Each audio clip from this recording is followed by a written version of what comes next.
that you're comfortable with. I'm still really small, so I can experiment a lot just now and kind of see how the audience reacts to each kind of thing. So I'm still looking for my niche. My niche. I started my channel out, well, like I say, with Gears of War, and I kind of moved on to Grand Theft Auto, because obviously that's a great progression. But it was something that I quite enjoyed Grand Theft Auto, and I found that a lot of people kind of liked it. Now, I'm a bit like George myself.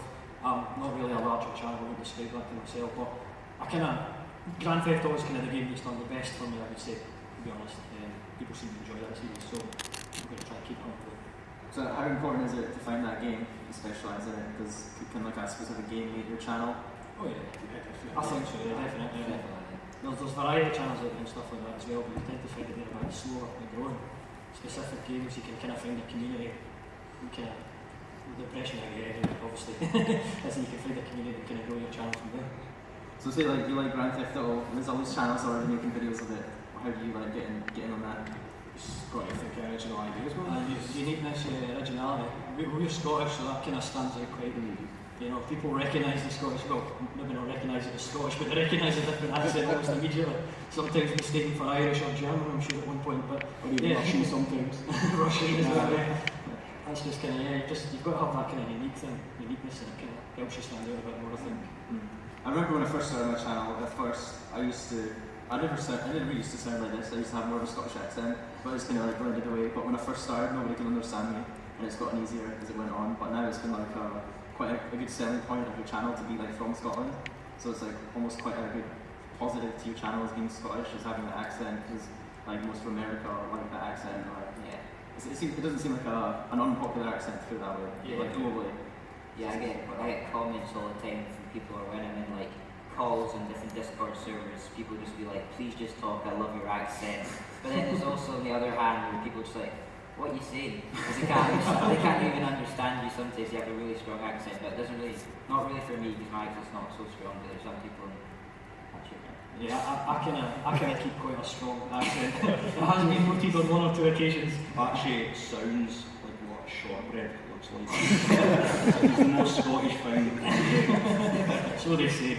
I tend to find that my audience is kind of majority Scottish people. They kind of, I don't know what it is. It must be the accent. Not a lot of American or English people tend to understand it. I kind of try to speak a bit clearer, obviously, but I mean it's predominantly just Scottish. You always find it in the comment section. People comment and stuff like, "I'm from Scotland too," or "What team do you support?" That's the other common question. You always try and get around. But yeah, literally, I think that's the Scottish audience I've primarily got. Okay. I'm pretty much the opposite. 3/4 of my audience is American, and when I first started making videos, I was commentating as if I was talking to my friends, and all the comments I was getting at the start was, "Slow down, I don't know what you're saying." So I've kind of had to adjust to that and just try and cater for who's watching at the time.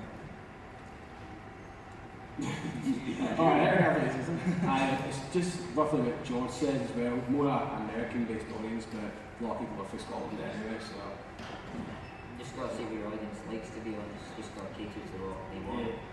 You can kind of target a specific audience as well, I think too. Like, massively, obviously, I speak really strong Scottish, so not that I'm trying to target Scottish people specifically, but you find that's what happens. So are there any cons of being a YouTuber based in Scotland? yeah, accent. The accent, literally. That accent's both a pro and a con, depending on who's watching it. And depends on how strong they are. But another one is the fact that until recently I didn't know any of these guys, just because the Scottish, I didn't really know many people who are Scottish. There's not many bigger channels out there who are Scottish. That's a con, because it's not really, maybe we can find out there who are Scottish. Yeah, the Scottish gaming community is quite small. I mean, quite recently kind of got in touch with yourself and different people and kind of started to kind of form something, but like literally it's all you ever hear about is American and English YouTubers as such. The Scottish you kind of get forgotten about and thrown to the wayside, except Char, obviously. Char, everyone knows him, but yeah, the rest of them are kind of forgotten about, not really thought of as much. I feel like this year it's going to help because we've actually had events in Scotland. Yeah, Insomnia in Scotland, Resonate obviously. Yeah. I've met so many other YouTubers in Scotland that I've never met before this year, so it's helped. Kind of help out a community and such. Yeah, it's great. Like, yeah, it's been good having events. So, more answer that question. But do you guys collaborate more with YouTubers based in Scotland then? compared to other YouTubers in America and England? Or? Well, personally, I'm more on the collaborate with American YouTubers. That's because based on my friends, but I don't think I've ever collaborated with a Scottish YouTuber, but I want to do very, very soon. Definitely. The banter will be real. You need to give them a Scottish accent on first thing. For me, it's not really, well, for most of my videos, because they're animations, the collaborations, it's just sort of finding out other people who are animators. There is one other Scottish YouTuber animator that I know who's sitting in the audience over there as well. But otherwise, if it's like to do with like gaming videos, just whoever you're sort of like friends with or close with. But I've not really met many Scottish people until recently now. The only person I've actually collaborated with is Batchy so far. I've got a list of people like that length of who I would. Playing chat boy as in NHS. Well, In the ideal situation. and it's just finding common ground where you can collab, because I would love to do a video with EK, but I don't play many racing games, so it's just we're going to have to work out something that can go to GTA 5. well, yeah. Everyone loves that, that's probably. Anything wrong with it? I tend to find myself collaborating quite a lot with smaller YouTube channels, Scottish ones specifically, like George, included in quite a few other ones, and like people approach me on Twitter, and again it's just kind of like people that, I mean, because the Scottish community is so small, and you don't really know that many people that make it, when people do come and touch me and say, oh, do you want to make a video, you're like, oh yeah, that's kind of a good idea, kind of share audiences, kind of expose each other to each other's channel, kind of thing. That's kind of how I've approached them with most of the Scottish people. And everybody that's American hears my accent and runs a mile, so.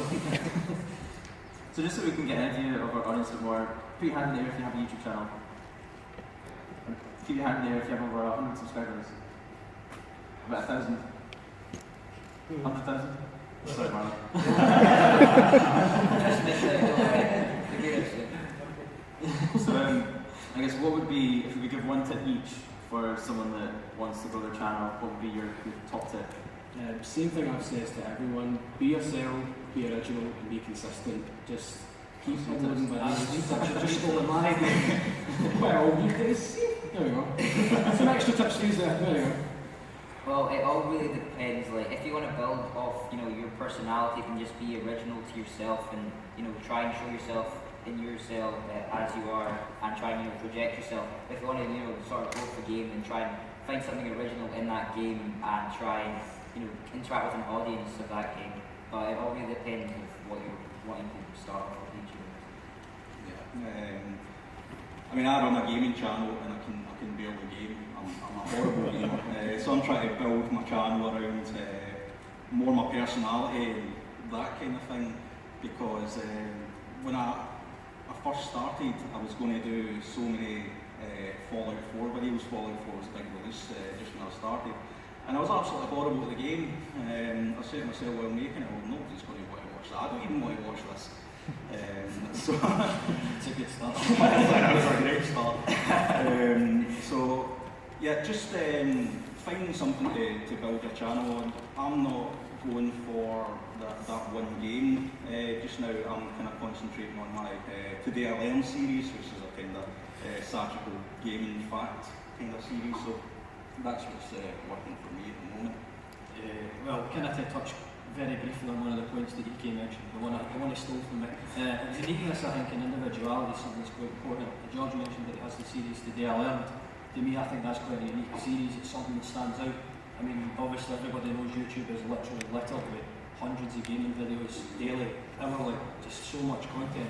And in order to stand out from the crowd, you need to do something different. You can't just, and there's people that do make Let's Plays and they do well, but they're already established channels. You can't just make the same content as them and hope that you're going to do as well, because everybody that wants to watch that's already watching that channel. They don't need you, they're all going to watch somebody else. So you need to kind of try and add another element to it, bring something else to the table, try and social, try and do something creative with it to try and kind of stand out a little bit more. Yeah, I mean, my top tip, I guess, would be, I always hear people say the reason for not wanting to do YouTube is they're like, oh, I wish I did it years ago, or I'm too late. Whereas, like, there's still games coming out all the time